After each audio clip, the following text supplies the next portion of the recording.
Hello and welcome to my podcast. Do me a favor, subscribe to the Keim Report wherever you get your podcasts. You're watching on YouTube.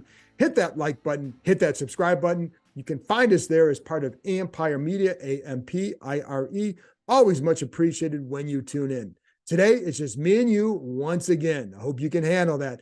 I'm going to be bringing you some more content throughout the week about the draft. Have some guests already lined up talking about the Commanders draft and some players in particular. So stay tuned throughout the week for that. I'll be bringing you that over the next month or so, just some different coaches or guests to talk about specific players that Washington has drafted. But today I want to talk about what they're going to start looking forward to, what else they need to do. So let's talk about what else they need to do. The Washington brass, the front office, the decision makers, will start meeting on Monday to go over the roster. What do they have? Who might they cut? Where do they need to go add? Now, a couple prominent names that I know they'll be discussing will be center Chase Roullier and guard Andrew Norwell. Every time that Ron Rivera has talked about the competition at left guard, he mentions two names, Sadiq Charles and Chris Paul. Andrew Norwell is still on the roster and started at left guard last year. So do your own math here. 1 + 1 does equal 2. The question is, what do they do, or when do they make a move there? And, you always go through the draft, I guess, to see what else might happen, who else might be available. Do you still have a spot where this guy could help you on the roster? I don't see that. So, and I think the other guy is with Roullier. I don't see that either, because they signed Nick Gates in free agency. They brought him here to be a center. I asked during the press conference with Ron Rivera on Saturday night, I think it was, I asked him if Gates could play left guard. He played that in New York, and Rivera just shook his head no. So there's your sign. They signed Gates to be a starter there. They have Tyler Larson as an inexpensive backup. Excuse me. And they just drafted Ricky Stromberg, who is also a center who can play some guard, but better as a center. So do you need to keep Chase Roullier? Well, of course you're not. He makes over his cap hit is over 12 million. So it just doesn't make sense. It's just a matter of what they're going to decide or when they're going to decide what the obvious move is. There's no room. And if you're Roullier, why would you want to be here if there's no room for you? So I think that's something you have to look at.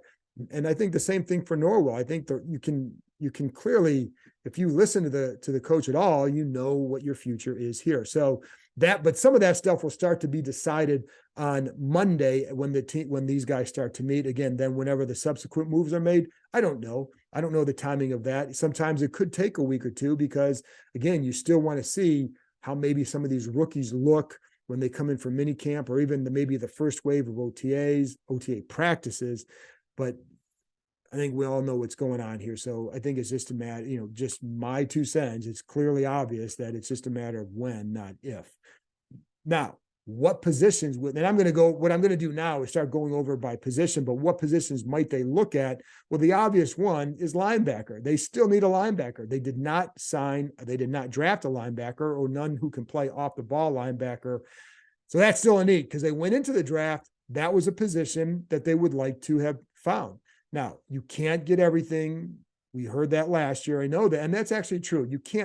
No team can address every need in one offseason, but that's what was said last year at this time as well. So you can't go 2 years and not find another good solution as a backup linebacker, or just another guy who can play. And that's the key here. You have to find a guy who can play, not just someone who can come in and be a backup, because we've seen that over the last couple of years.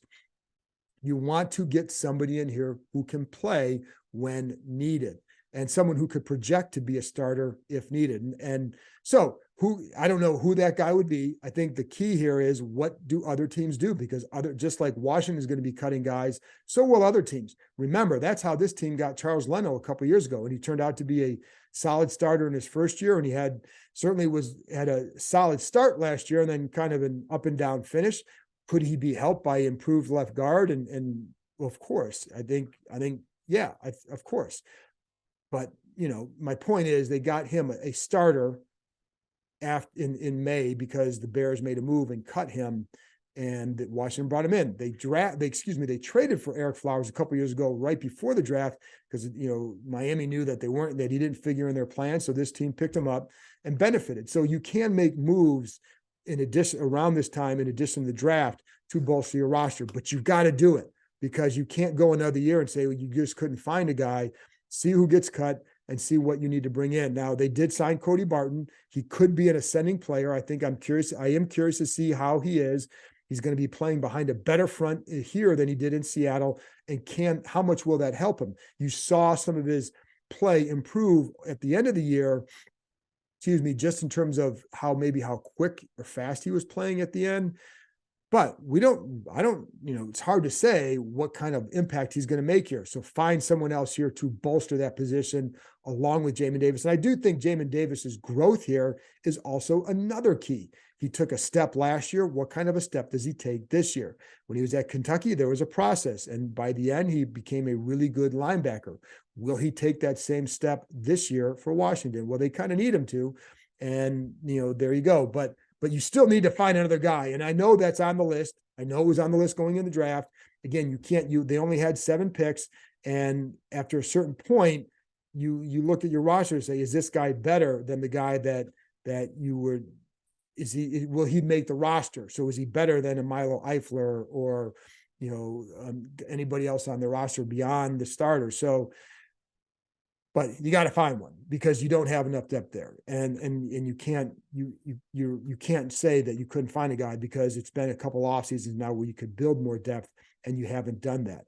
What does help them is that they only use 2 linebackers at a time anymore, and that's where getting Quan Martin in the second round really helps them, because now you have multiple packages with that Buffalo nickel and a couple players who can play it in Martin, and then obviously in Cam Curl. So it gives you some flexibility with the packages you use, and it limits how much you're going to use another linebacker, but you still need to find another guy there. And again, I know they're going to look for him, but and linebackers become a little bit doesn't carry the same value that it used to. And I know there were a couple linebackers I know in this draft they really liked. Jack Campbell from Iowa was one of them. But he was always going to be a hard guy for them to get, unless because he went 2 picks after him. But I think they were surprised at where he went or what point he went. But I don't think he was ever going to get to them where they picked in the second round. So that he wasn't realistic. But the point is, they did like him, but for whatever that's worth, because they didn't pick him, they liked the Henley kid, but didn't get him. So need to find another guy, somebody who can help you in whatever skill, and go find him. Now, they didn't add a tight end. No surprise there. I told you before that they didn't view tight end the same way that a lot of other people did. I never thought, let me say this, there was like a couple percentage chance that they would have taken a tight end in the first round, given the strength of the draft in the first round, given the holes they wanted to fill, tackle and cornerback. Always a better value for them. The key question was, would they feel like after the first round, well, if it had broken maybe a certain way, but I know going into the second round, I knew there was a guy that they really, really, really wanted. And it turns out it was Quan Martin. And so they weren't going to take one in the second round either. And when you look at their roster after that point, it's like, well, again, could this guy beat out the guys you have? Would he be better for you to develop than the guys on the roster? And the answer clearly was no, but they also wanted to get more offensive linemen. They got a couple. They wanted to get more defensive ends, because all those guys are up for their contracts after this year. So they got a couple of those guys, and they wanted another running back. They got one there. So with tight end, the key is going to be, how much does Cole Turner, Armani Rogers, and then Curtis Hodges develop? Where is Logan Thomas at now, a year removed from that knee surgery? And I think they started to see the Thomas they hope to see by the end of the year, especially as a receiver. As a blocker, there was still a little bit of a mental hurdle, I think, for him, because of the way he got hurt against the Raiders a couple years ago. It was on a block that he was making. He gets cut. And I think that kind of messes with your head. It would mess with mine. So where does he get back to as a blocker? And I think what you could see with Thomas is, depending on how they feel about him at the end of camp, you could see something, maybe an extension with this contract to lower his cap hit this year, and keep him around for another year or two, and go from there. But it's why they did not feel like they had to get a tight end. Again, I had Donnie Warren, former Redskins tight end, former NFL scout, worked here, obviously worked with the Panthers.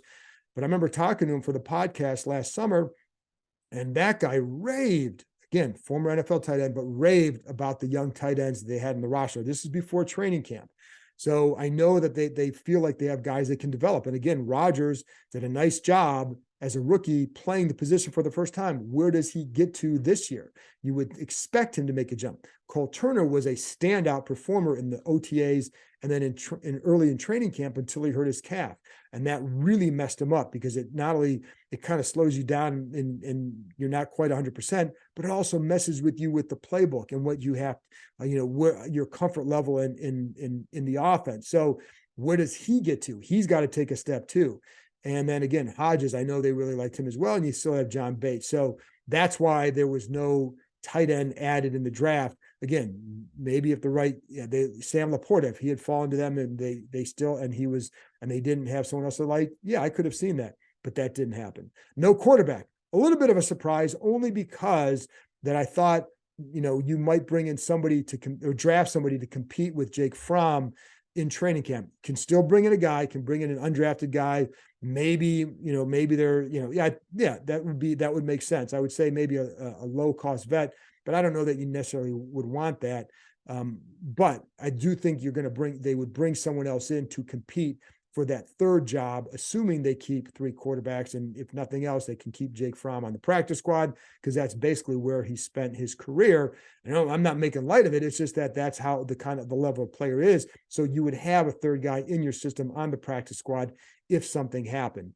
The only surprise there, again, listen, for all the people nationally, we told you they weren't going to take a quarterback that high. The only guy that would have tempted them would have been Hendon Hooker. And I think going into the weekend, I thought if he was there in the 3rd round, that would be where it would get interesting. Or unless you traded you quite another late 2nd round pick, and it was someone you felt you could play with a little bit, maybe you do something there. But I always felt 3rd round may have been the sweet spot, but they weren't going to take any of these other guys. That's, I guess now people believe us when we say they really like Sam Howell and they think he can play and they just want to surround him with some better talent. Now we'll see if they're right. I don't know. I mean, we've talked about him ad infinitum, and he could be a solid quarterback for them. Maybe he's not. We'll find out. But I like Jacoby Brissett as a backup. Anyway, that's why there was no guy that they said, hey, you got to get this guy if he falls. Will Levis was there. Doesn't mean he's worth drafting. And I know, not everybody loved the guy. I wasn't surprised that he fell where he fell because I think, I just wasn't wowed by him. So anyway, not a surprise, a mild surprise that they didn't take one late. But again, you start to look at, well, are those guys better than some of the undrafted guys you bring in? Well, we'll see. And, I know there were some name guys there. Doesn't mean they're always worth drafting, but there were some guys there that they could have taken, but I would look for them to find maybe one of the undrafteds and see, but I would expect another guy in there for camp. The adventure park is ziplining through the trees. It's climbing from platform to platform. It's even an axe throwing competition with your friends. But what the adventure park really is opportunity. Reconnecting with friends and family, accomplishing a challenge, and making lasting memories.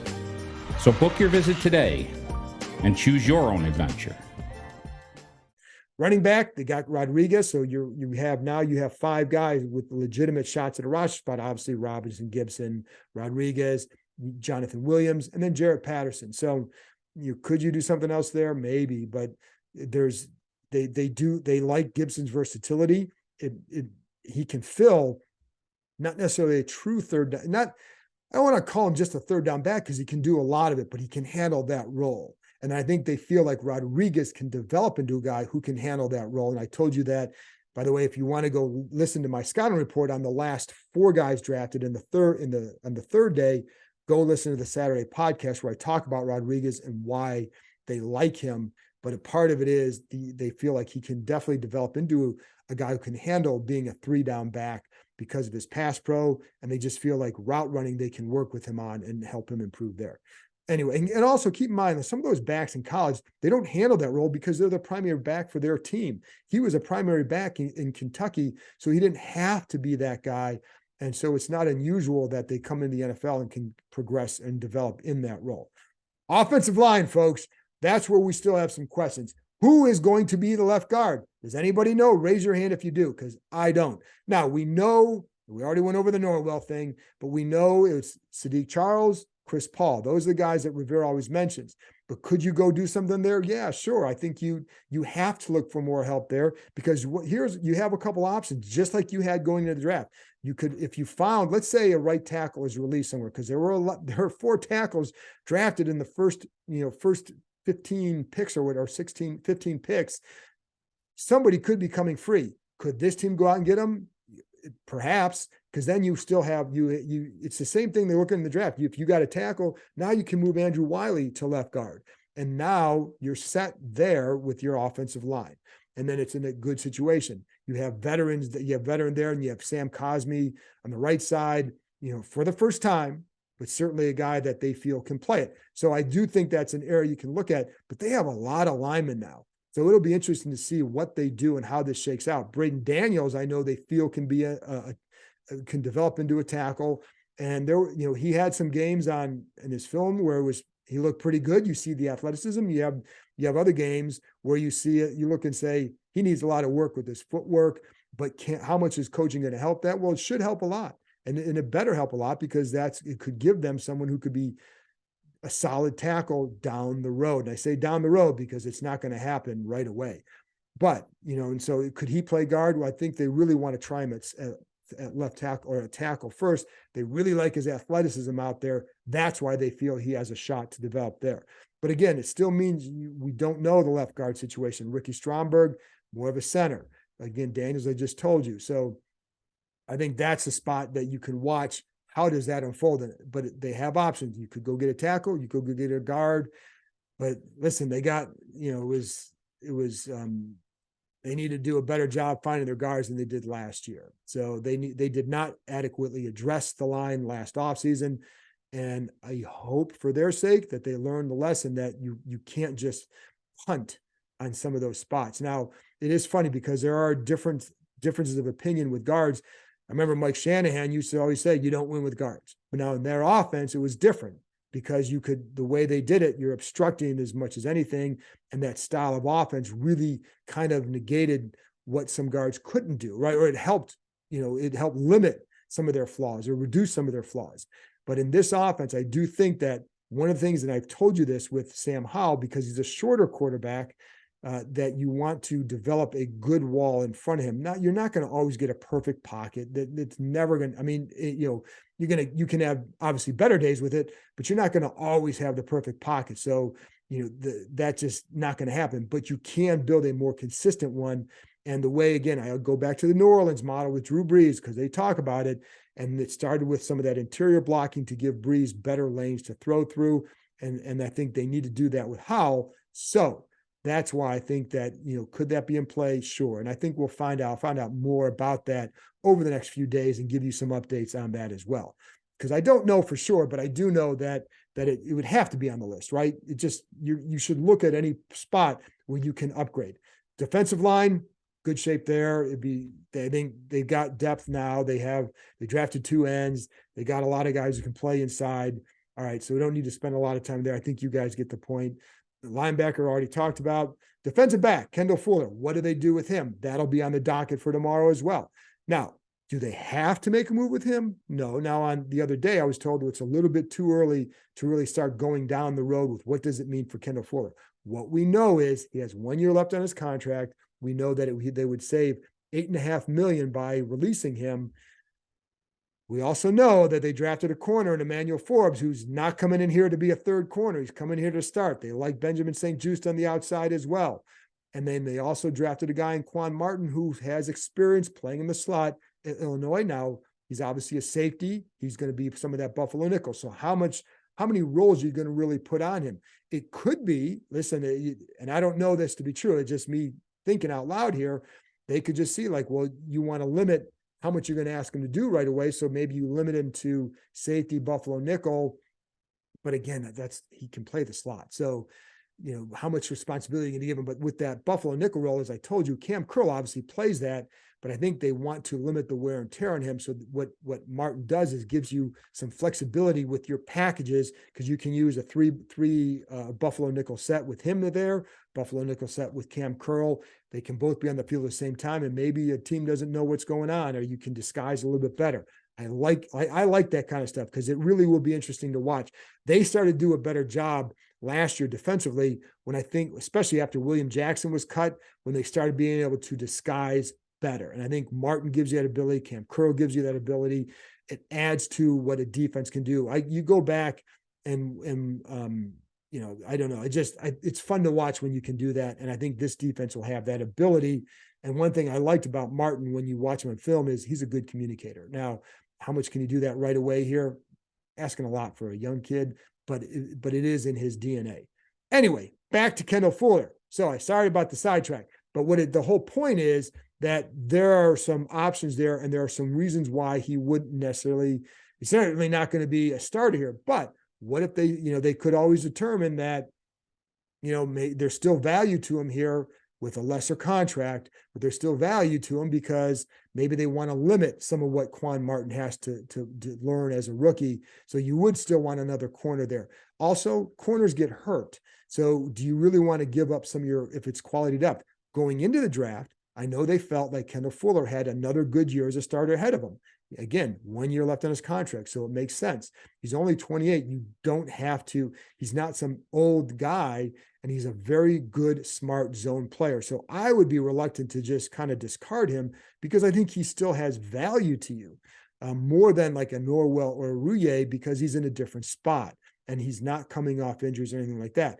And he is a smart corner. So I think he's a guy that adds value, but I still think there's some decisions to make in that regard, because it's common sense, folks, and it's logic. They need to free up money. I think I told you they have approximately $3 million in cap space. They're going to need a couple million more to sign their rookies. And then you're going to want at least $5 million or so probably going into the season for emergency situations. You always need to go out and sign guys. And this is how you put yourself in a better spot. So I'll be curious to see what happens there.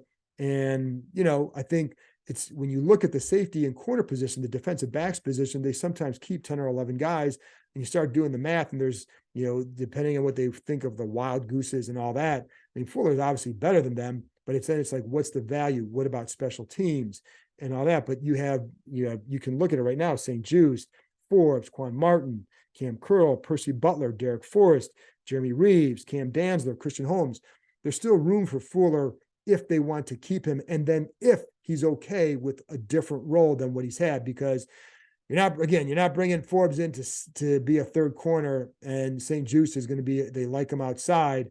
It's just a matter of what do they do in those, if they're going to three corners, are you automatically putting Quan Martin in the slot, or are you going to keep him as a safety, and maybe in a 3 safety set? But even, I think the point is we have to wait and see. And that's some of the stuff they're going to be meeting and talking about on Monday.